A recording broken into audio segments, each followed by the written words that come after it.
This is Real Estate Rookie episode 322. So we only do welcome gifts at a few of our properties right now, and ours are pretty plain.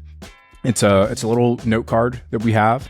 It's a little package of popcorn, and it's like some candies. I personally probably wouldn't standard include wine as a welcome gift for a lot of the reasons that you mentioned.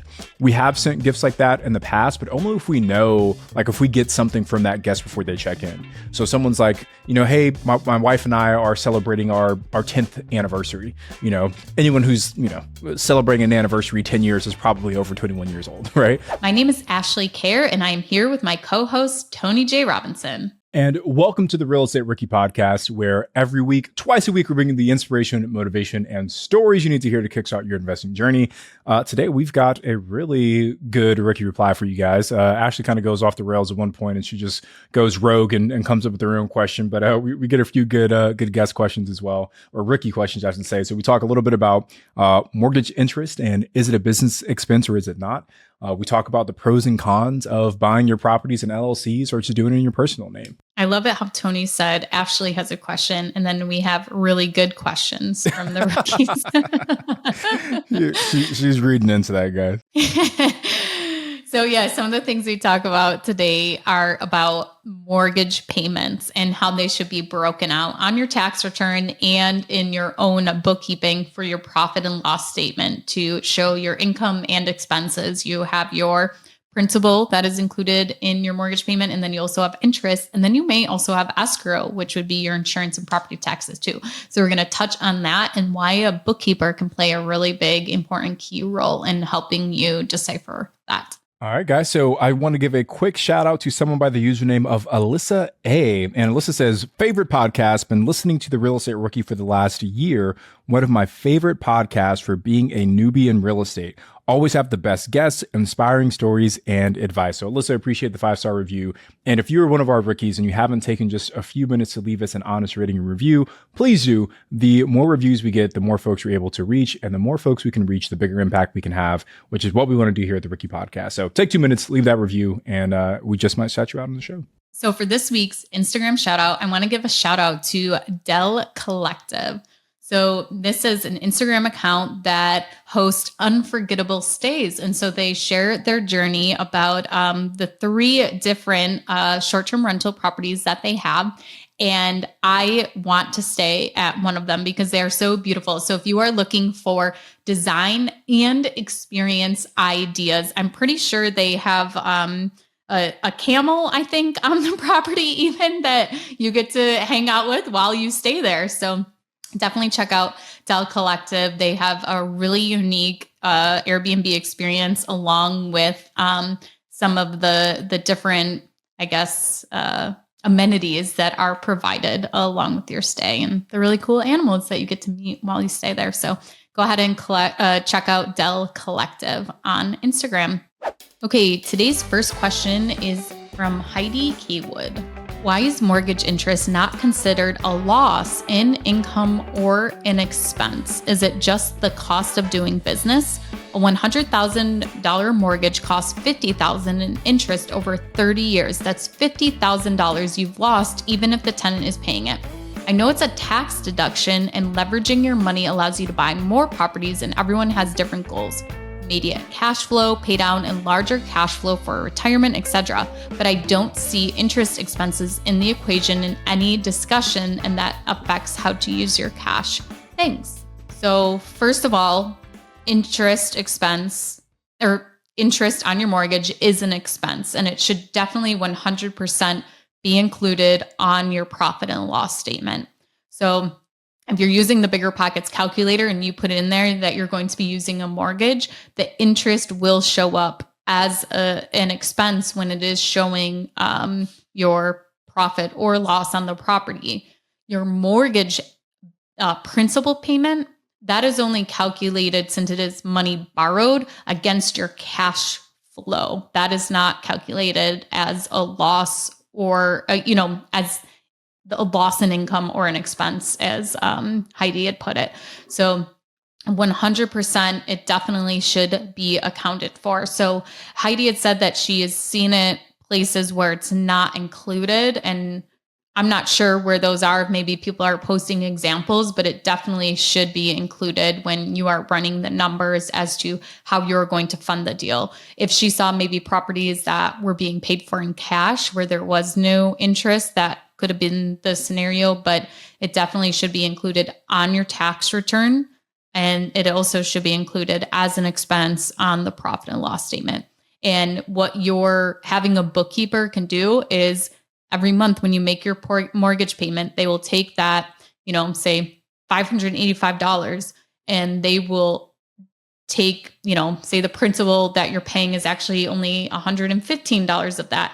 And they will take it and they will allocate that $115 to the mortgage principal to show like, okay, your mortgage balance is now this. And then they will also take the interest expense and put it as an expense for you to bring down kind of your bottom line. Yeah, well said, Ash. I think the only thing that might be kind of causing some of Heidi's confusion, and maybe this is something that's affecting some of our other Rickies as well, is that a lot of times you'll just hear people refer to like what they pay monthly for their home as their mortgage payment. So they just kind of use that as a catch-all phrase. Hey, my mortgage is XYZ. When in reality, that mortgage payment is a combination of your principal, interest, taxes, and insurance. So your PITI. So if you hear someone say, "Hey, my mortgage is $2,500," a lot of times you're including that interest payment as part of that $2,500. But yeah, to Ashley's point, you should definitely be including your interest as an expense on your P&L. And if you are not, or your bookkeeper is not, I would probably go find a new bookkeeper. Okay, the next question is from Mark Irvin. What are the pros and cons of purchasing in your personal name versus an LLC? And if you go the LLC route, do you put all your properties in one or a separate LLC for each property? I'm relatively new, so pardon if this question has been asked before. Mark, we welcome every question here, and we're so excited to have you part of the Real Estate Rookie group and that you're going to be starting your real estate investing journey. This question has been asked before, and it gets brought up a lot. Definitely is something that people are unsure about because there is not one defined answer. Is this 100% what you should be doing? So we'll kind of go through the pros and cons. Putting it in your personal name leaves you up for liability, that someone can sue you personally if something goes wrong with the investment property. But you can also get better financing by having it in your personal name. So the bank will give you a better rate and terms because it will be on the residential side and not in an LLC. If you put the property in an LLC, it does provide you more liability protection against you personally and your personal assets, as long as you are following the rules of having a business that is an LLC, such as, properly maintaining your books. Downside of an LLC is that the bank loans are not as term and interest rate friendly. So for example, if it's in your personal name, you can probably get a fixed rate over 30 years. With an LLC, you're probably only going to get a fixed rate over 5 years and only amortized over, 15 or 20 years. So those are some of the differences. If you go the LLC route, do you put all your properties in one or separate LLC for each property? So the main reason for most people to put a property into an LLC is for that liability protection. So I would not look at, how many properties. I would look at what your total equity is. So if somebody were to sue you, how much equity do you have available where the judge would say, okay, you have $500,000 in equity, you sell all your properties. If you have them leveraged and maybe you only have $50,000 in equity, then, there's not that much to lose. So I would look at it more of an equity position. I have LLCs based on my partnerships, but one partnership, the equity got too high for our comfort. So we started a second LLC. Now that properties are going into that. So it really depends on your comfort level as far as how much equity is in that you're doing the properties. And then there's also a lot of people that just put one LLC in each property, put one property in each LLC. But like Tony knows, it is very expensive in California to have, 20 different LLCs to maintain. You're paying what's it in California? $800? $800. Yeah. And is that per year? Per year. Per year. And then you also have your bookkeeping for each LLC. You have to file a tax return for each LLC. So that can completely diminish your cash flow if you only have one property in that LLC. So that's definitely something else to take into consideration. One more thing I will add is if you do go into your personal name, definitely get an umbrella policy from your insurance broker that all encompasses and gives you some kind of protection. So if somebody does sue you personally, they will pay up to $1 million, $2 million, or whatever that umbrella policy is in legal fees, or most likely they'll settle for that amount of money and you won't lose anything. Yeah, just to kind of add on to that last piece you said, Ashley, is that, a lot of new investors, I think they get, understandably so, but they get kind of freaked out about the liability that comes along with being a landlord. And for a lot of people, their minds go worst case scenario, the truth is that there's tons of ways to protect yourself, and I actually kind of alluded to this, but I think the bigger question you need to ask yourself is, how much do I really have to lose? If you don't have much net worth, and if someone came after you and there's, maybe a car, right? There's not a whole lot for you to risk there. And for a lot of people, especially when you're just getting started out, a lot of times the protection you can get through your home insurance policy and through your umbrella policy can give you pretty decent coverage, like Ashley said, up to millions of dollars, which, hopefully would cover a lot of incidents that happen at your property. To Ashley's point, we don't have, one LLC per property. We have a couple of LLCs that kind of manage a lot of our holdings.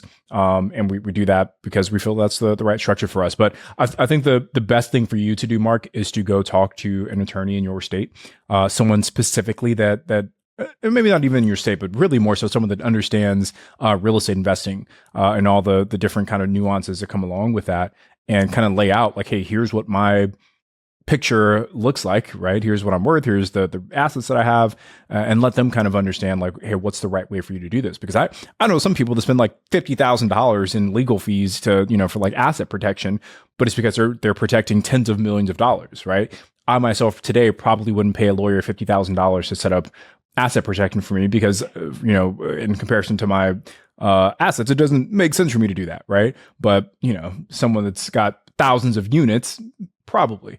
So I think you want to kind of weigh the cost against the benefit and see what structure makes the most sense for you. But I think getting some good legal advice is a good first step as well. So the next question is actually, I'm going rogue on this. This is a question that I have for you, Tony, that I wanted to submit today to Real Estate Rookie. So I never, ever go on Facebook, but I actually, once in a while, I'll go on Facebook Marketplace and look for properties for sale. And I actually found one. So I've been logging in to check if the guy has, messaged me back on it. And he did today. But I also just scrolled through my feed, and it was just, I'm not in this group. It's like an Airbnb, VRBO, Booking.com host group. And it just must have came up as like a recommendation or whatever. Group. Mm-hmm. Yeah. So it's a picture of a fridge, and it has like 6 different beers and like a little wooden crate thing, and then a bottle of wine. And it says, here's a choice, beer or wine, have a drink. It's vacation time. And then the person wrote, this is a little something that I do for each guest. In the refrigerator, I have a nice bottle of wine and a variety 6-pack of beer, along with a 12-pack of waters. And then, of course, this cute little sign. I would like to see what other hosts do for their guests as a special little welcome. So in my brain, the first thing I think of is, okay, what if there are underage kids in there and they drink alcohol? I always think worst case scenario. So I go into the comments, and there was actually a mix of them. Some just being like, you know what, it's the person's choice. Like, this is a very nice gesture. Other people talking about recovering alcoholics, how this may be a trigger for them and that it's not a good idea to put it in the home. Also, other people talking about liability, or saying that it's actually illegal for you as a business owner to provide the alcohol in the property because you don't have a liquor license, depending on what their state was. But, So I was just wondering if you have any take on this as to what are your thoughts on it? That's a great question. I'll answer with a little anecdote first. There was this podcast I was listening to, and it was a podcast about like the court system, and this lady was like going to the courthouse every day, like kind of following these different court cases that were happening. But one thing that she called out in the podcast was that as she was in the courtroom, like there were TVs like in the waiting areas, but the TVs were always only set to the Food Network. And she asked someone there, she was like, there's so many other options. Like, why the Food Network? And they kind of started like rattling off like the different possibilities. They're like, oh, well, we could put the news, but it's too polarizing. Or we could put sports, but not everyone likes sports. Or we could put like a kids show, but not everyone's in here with kids. And they just like rattled off all these different reasons why all these other options were potentially bad ones. And they landed on the Food Network because they're like, who doesn't like seeing good food getting cooked? So when I think about like from a host perspective, it's almost that same approach. We're like, okay, what's the Food Network of like a welcome gift? So we only do welcome gifts at a few of our properties right now, and ours are pretty plain. It's a little note card that we have. It's a little package of popcorn, and it's like some candies, and we do that at I think two or three of our properties right now, and that's it. And it's, for most people, there's not a super high allergic reaction to popcorn. We thought about like maybe home baked goods, but then like, what if people are allergic to nuts or peanut butter or whatever's inside of them? So we said, what's something simple, something generic, something that most people can be happy with. So I personally probably wouldn't standard include wine as a welcome gift for a lot of the reasons that you mentioned. We have sent gifts like that in the past, but only if we know, like if we get something from that guest before they check in. So someone's like, hey, my wife and I are celebrating our 10th anniversary. Anyone who's, celebrating an anniversary 10 years is probably over 21 years old, right? So in some of those situations, we'll send like a bottle of wine, or if a guest maybe has an issue getting into the property because their checking code wasn't working, we'll send like a bottle of wine or something like that. But as a standard catch-all gift for everyone, I probably wouldn't do it. Yeah, we've done it twice in our A-frame property, and the one was for the first ever guest. And you could tell by the picture they were definitely over 21. And then the second one was for a couple getting engaged, where he had just like asked us a couple different questions about how he was planning his proposal and things like that, and talked about and asked where's a good place to go get drinks. We're doing this hot air balloon ride or whatever. And so our manager had given recommendations. And so this was all done ahead of time. So we left them a bottle of champagne, but we actually hid it. And then we told him where it was, so that after he proposed and stuff and they came back, he'd like cool. pull it out. Yeah. I do think welcome gifts in general are like a good idea, because as supply continues to increase on the platform, competition continues to increase. The hosts that really kind of separate themselves through the experiences are the ones that I think will do relatively well. So, we're always kind of reevaluating what can we do to improve that experience for our guests. Yeah, one thing that I've never seen feedback on is that we bought like $150 like Marriott plush bathrobes, and our cleaner takes them home every time and does them like, as we have like, I don't know, 4 of them, whatever, but we leave 2 at a time and does them as part of her sheets wash cycle. And we have never had anybody say that they like them or even use them or what. Like, we found some in the hamper and everything, the cleaner says, but nobody has cared about that. Then we also get like, at weddings, people sometimes provide like flip-flops or whatever, or even like slippers for your guests, or, you're doing a bachelorette party or bridal shower, whatever. And you have so you can buy in bulk slippers. And so we actually tried that out too. And people use them, but nobody has ever like left in their review or private review like, oh, we love this little touch. We love the slippers. Yeah. It's an interesting concept, and it's something that I struggle with as well. I read this book about Disneyland and kind of how they create the magic at Disneyland. And it started to give like these little examples of things that Disney does that go above and beyond what a typical amusement park will do. And it's all with the goal of kind of creating this magical experience. Like if you walk through like a construction zone at Disneyland, you never see the construction. because they decorate even the gates that they put up over the construction. If you walk through a different amusement park, you'll hear, the tractors going off in the background. You can see everything that's going on, right? Disneyland has people that are going through like scraping up gum all day, just like all these little things that they do. And no one's probably ever commented at Disneyland like, I love going to Disneyland because there's no gum on the ground, but they can feel the difference, right? Like all these things kind of just combined, it creates a significantly better experience for people when they're there. So I struggle with that. It's like, do we invest in these little things that may not themselves create like that positive review, but it's the combination of all those small things together. What's like your biggest complaint, would you say? As so far like something that's very little, that's like not like you wouldn't think somebody would even like be, put their time and effort into actually like sending you a private note when they write a review, I feel like it's either something related to cleanliness, like maybe a cleaner missed something.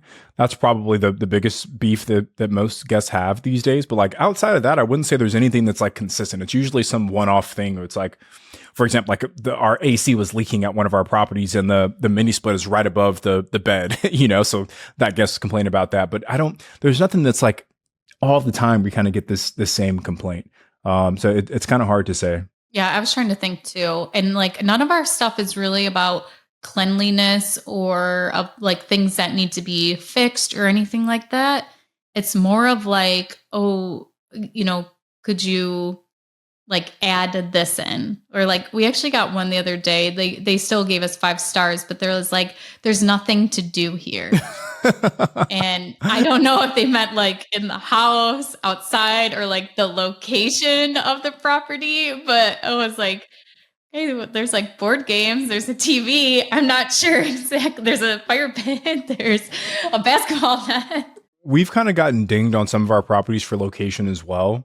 And when that happens, like, there's like the location description on Airbnb where you can talk about the location. We've tried to go back and like update that so people really get a good sense of like where they are. Like one of our properties, it's literally as far northwest. It's like in the far edge of Joshua Tree. Like literally, like if you go, the next parcel doesn't even belong to anyone. It's like all government land. So that's how far out it is. And initially we were getting reviews from people that were saying like, it's a little bit far, there's like a 2-mile dirt road to get there.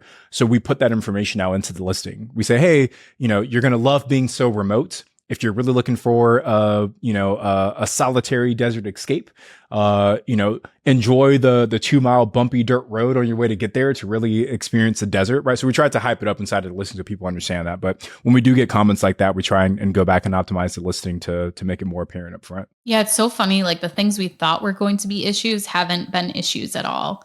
Like the driveway is actually really steep, and if it rains, it can get really muddy. And like we put in there, like we highly recommend like bringing 4-wheel drive and stuff like that. And nobody has complained about that at all, which has been super surprising. But yeah, I was just looking at the review that we got today that kind of made me want to ask you that. Is like the only thing that they complained about was the difficulty of finding light switches.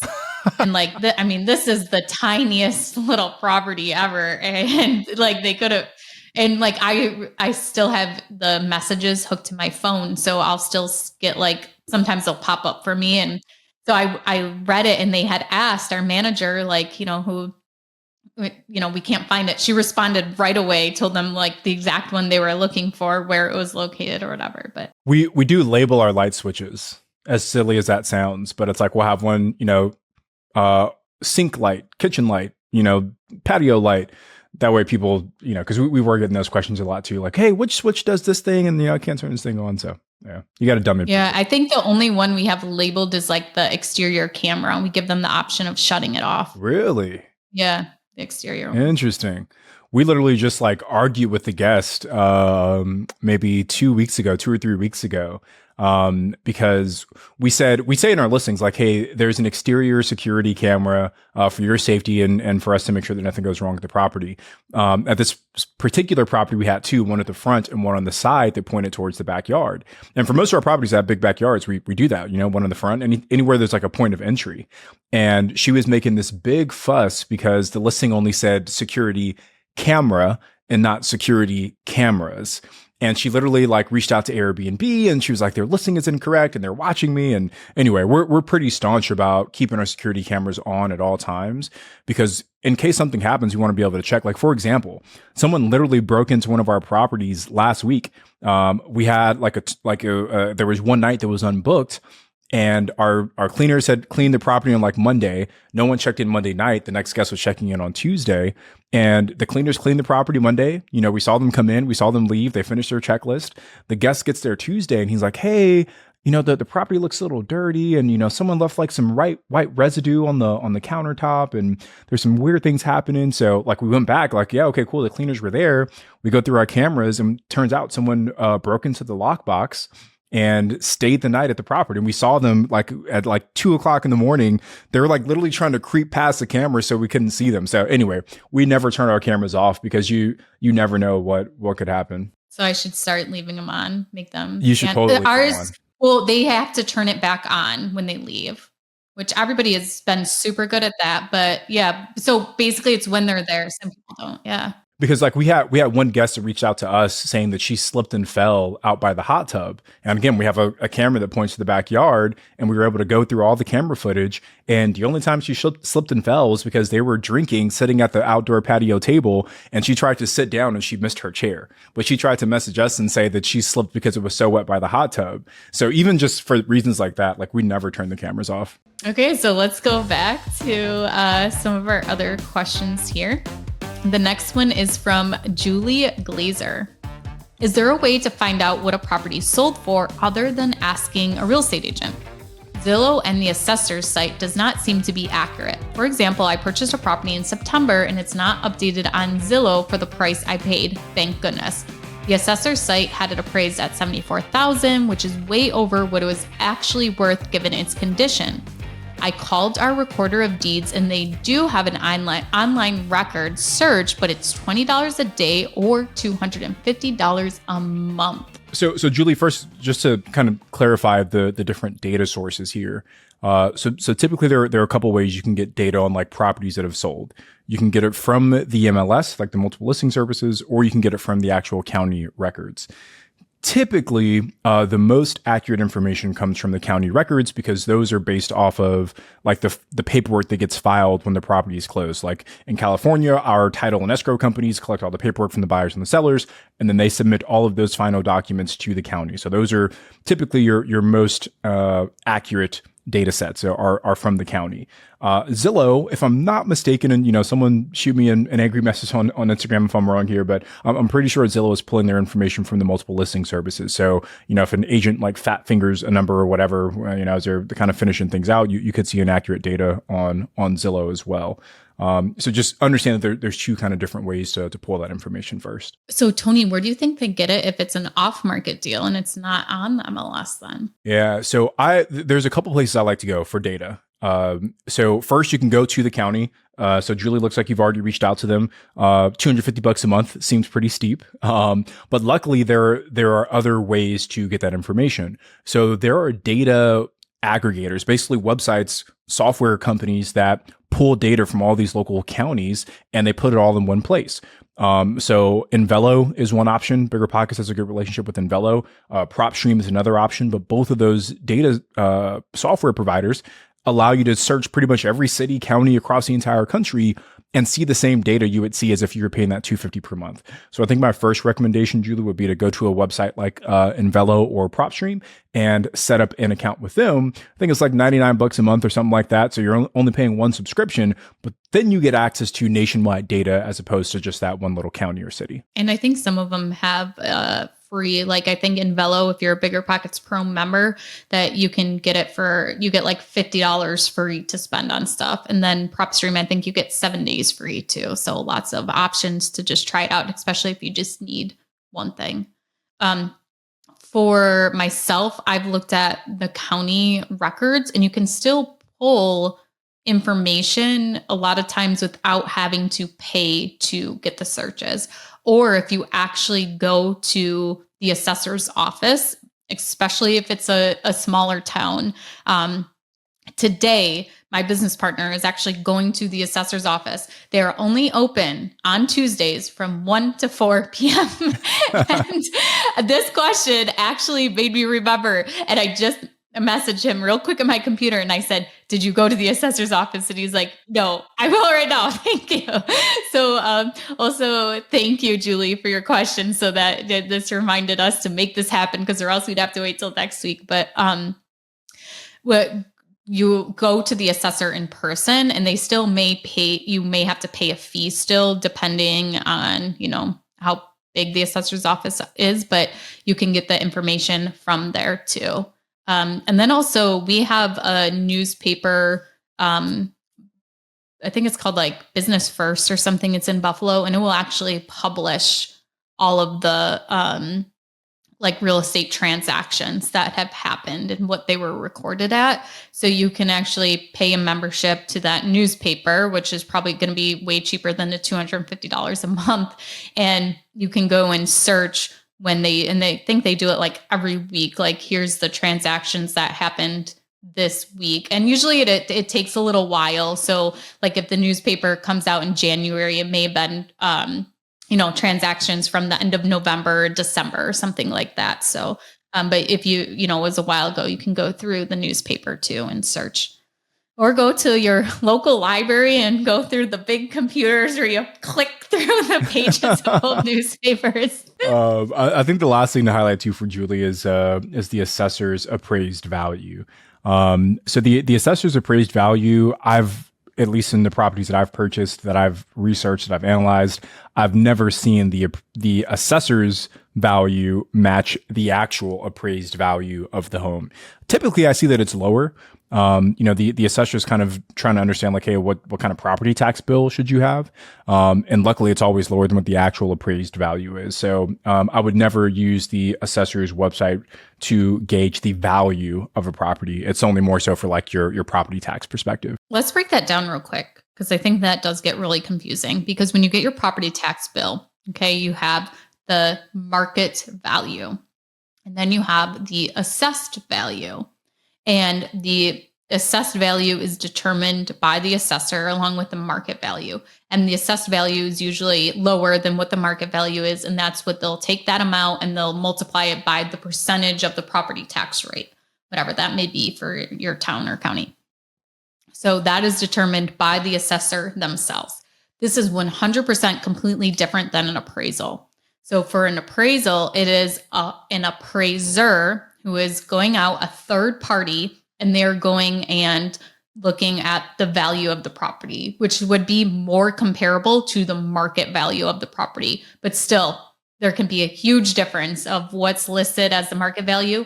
And also you have to look at when the property was actually assessed by the assessor too. So when was the last time the assessor went around and said, okay, you know what, I'm changing, like, your property is now worth this instead of that. And like they usually do a whole town reassessment for the property. And you'll get a letter letting them know that they're going to be doing this, and that, so you want to go outside, make your house look like a dump for the days that they're going around town assessing properties. So your property taxes are lower. But it just, that there is a big difference in that, the appraised value and the assessed value of your property. Because I have seen people say like, oh, they're listing this house for sale for this, but the assessed value only says it's worth this. There usually is a huge, huge, huge difference. And you want your assessed value to stay low. To be low. So another thing, to keep in mind is that when you purchase a property, so at least in New York State, you can't get reassessed right away. So it's whenever there is a county or town reassessment that this will occur. And usually it's the town that does the assessment. And so they will, be like, there was maybe when you bought it, there was just an assessment done that year. So you bought it after the assessment was done. So you're clear for a little while until they do that reassessment. And when they do that reassessment, they would look at what you had purchased the property for, and what the condition of the house looks like at that time. So that's also something to be very cautious of. If you are paying a lot more money for this property, be cautious that when there is a reassessment that your property taxes could increase. It's cool that New York kind of only reassesses on like a fixed cadence for one of the counties I purchased, and even where my primary residence is, the reassessment happens at the time of transaction. So what happens, like for example, in Joshua Tree, where we own quite a few properties, whenever we purchase a property, they immediately reassess the tax value. So our property taxes go up, right, as soon as we purchase that property. But then we also get hit with what's called a supplemental tax bill.